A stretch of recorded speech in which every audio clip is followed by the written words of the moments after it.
साहबन में कोही के पिया नहायले घरबा मोरा मनबा हरसिला हे सखी साहबन में कोही के पिया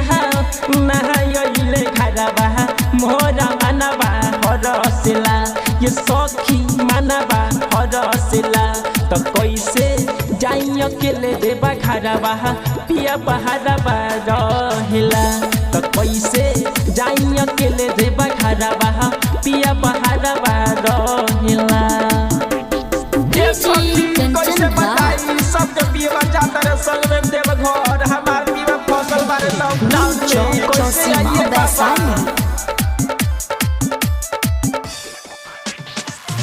हर साल कही के पियाबा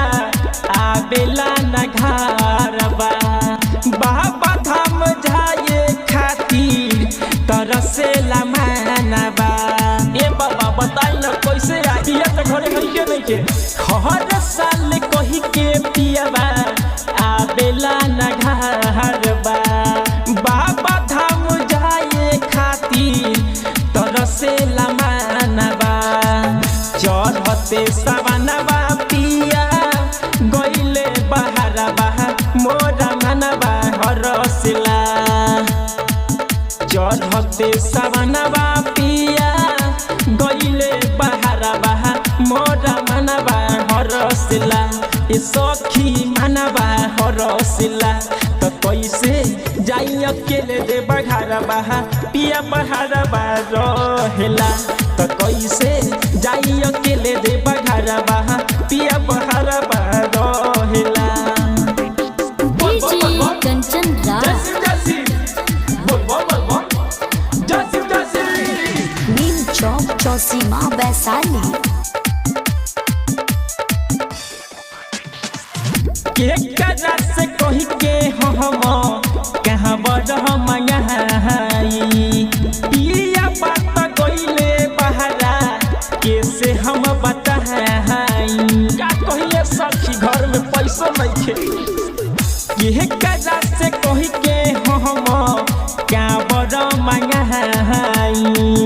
पिया बात गइले बहारा कैसे हम बताई राइटर पर भूरा जहाँ अमरिस आबेले ना घरबा पिया बहारबा रहेला राइटर पर भूरा जहाँ अमरिस